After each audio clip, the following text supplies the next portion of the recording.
Esse livro aqui do Caio Carneiro, ele tem uma passagem muito poderosa, que diz o seguinte: saber o que você não deve fazer já te coloca à frente da maioria. Foi exatamente isso que mudou a minha trajetória. Porque muita gente fala sobre o que você deve fazer, como criar um hábito, como criar uma rotina, como ser mais disciplinado, mas existe o outro lado da moeda que muita gente esquece.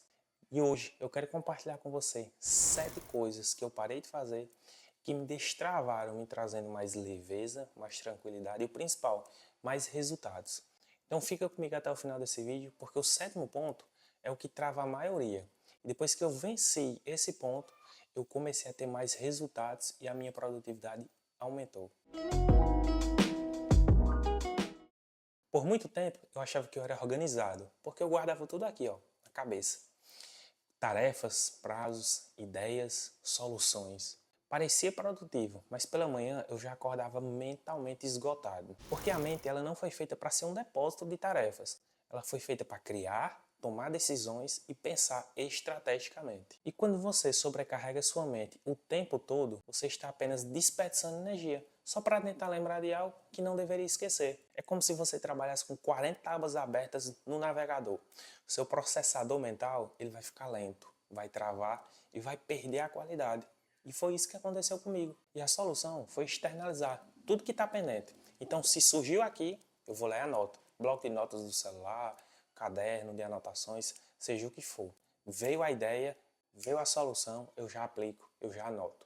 Não coloco aqui na minha mente, não sobrecarrego e assim a minha mente fica livre para tomar decisões que realmente vão me trazer mais resultados. Eu era obcecado por controle. Queria que tudo saísse exatamente como eu planejei. O que os outros deveriam fazer, como eles deveriam reagir.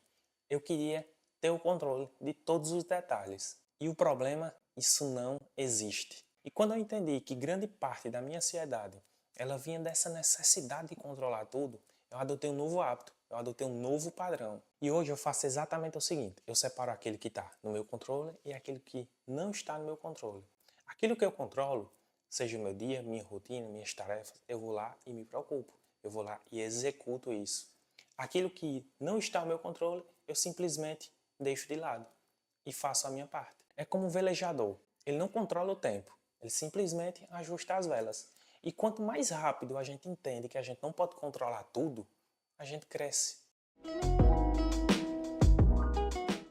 E essa, talvez, tenha sido uma das prisões mais difíceis de romper.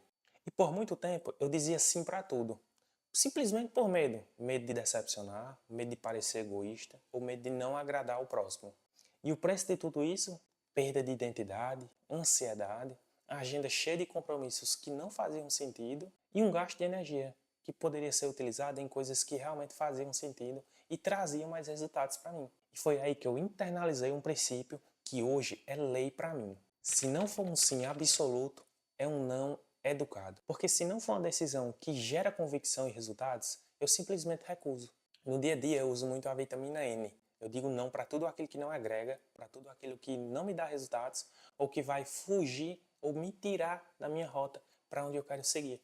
E um detalhe, as pessoas elas não se afastam quando você começar a dizer não com respeito. Pelo contrário, lhe respeitam mais, elas sabem aonde você pisa e isso lhe dá mais foco. Esse ponto pode parecer contraintuitivo, principalmente no mundo onde vende aprendizado o tempo todo, porque eu estava num ciclo vicioso, podcasts, livros, aulas e curso o tempo todo. Se eu ia fazer uma tarefa, eu colocava o fone de ouvido e ouvia um podcast.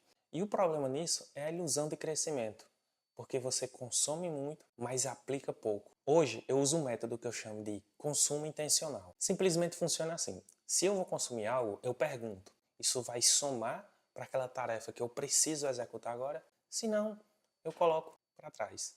Eu assisto depois, eu vejo depois e eu foco no que realmente importa, que é aquilo que eu alinhei e que eu vou fazer nesse momento.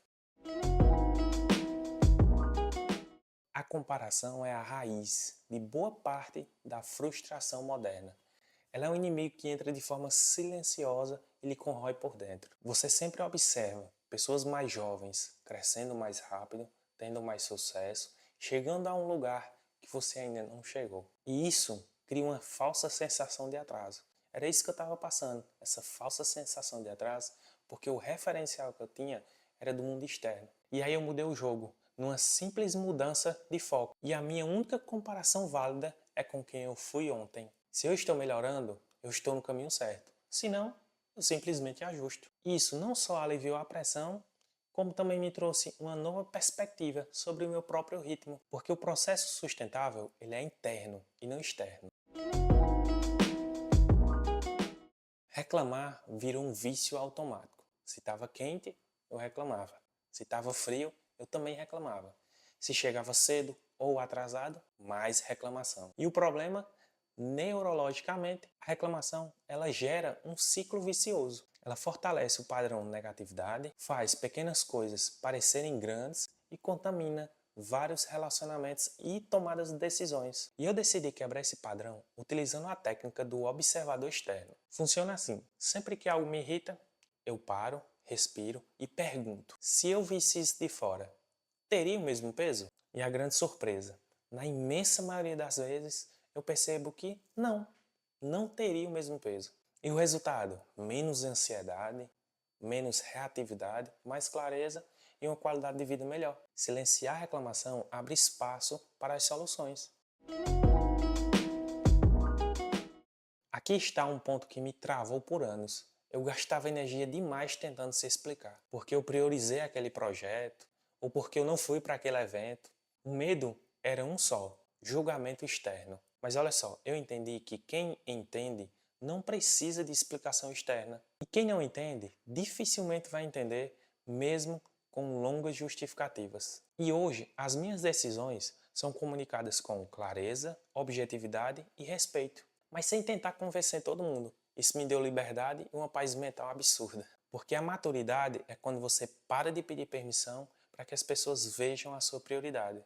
Então, o objetivo desse vídeo realmente é te mostrar que essas 7 coisas que eu mostrei aqui me trouxeram mais clareza, mais leveza e mais resultados.